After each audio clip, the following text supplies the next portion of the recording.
Well, now for more on Capitol Hill and the economic and political fallout from the longest government shutdown in history, let's welcome in Republican Congressman Roger Williams of Texas. Good morning to you, Congressman. So look, Democrats voted to close the government over COVID-era handouts for Obamacare. And while I know Republicans might be willing to extend some of those, I don't see all of them being continued. So are we now in the countdown for a government shutdown round 2? Well, if you're standing looking at it, you might think so. But I think, this should have never happened. You reported on it. September 19th, we delivered a clean CR.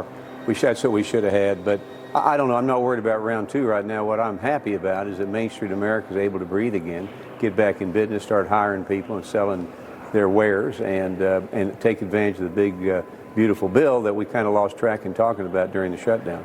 Yeah, and we know that a handful of Democrats voted to open the government on that pinky promise that there would be a vote on COVID-era handouts for Obamacare. The Senate passing a plan to vote on subsidies next month, but House Speaker Mike Johnson hasn't committed to taking up a vote. So where do things stand now? Are negotiations happening? Will the House take up a bill if one comes out of the Senate before benefits run out at the end of January?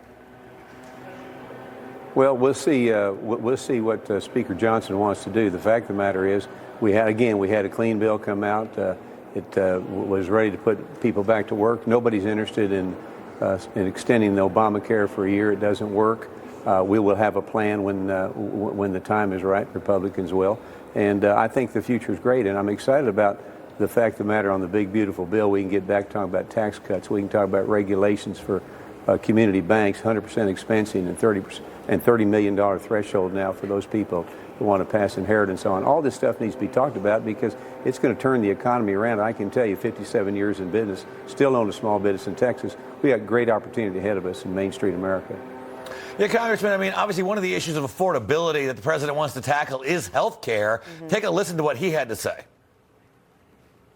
The insurance companies are making a fortune. Their stock is up over 1,000% over a short period of time.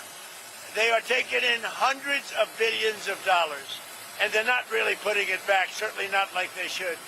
So when I see this, and when I've seen this over the last pretty short period of time, I said, why do we just pay this money directly to the people of our country and let them buy their own health insurance? Yeah, so Congressman, obviously you talked about the need to get back to talking about affordability. That's groceries, that's gasoline, but it is also about health care. Do you see that as being part of the mix moving forward? Well, absolutely. I'm an employer. I employ hundreds of people back in Texas, and the cost of insurance is just out of sight, as you said.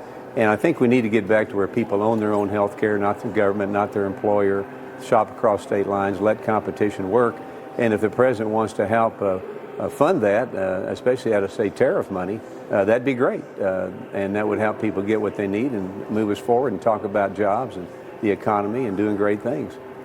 So I want to turn quickly to the political ramifications of all of this. President Trump urging Americans not to forget this shutdown come next year's midterms. How do you see this impacting the elections just less than a year away now, if at all?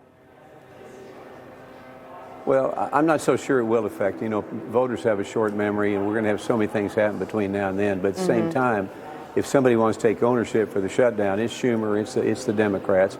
And I think people realize that. But I do think that we're going to be able to be very successful in 2028 because we're on the right side of the issues. Lower taxes, less government. That's what people want.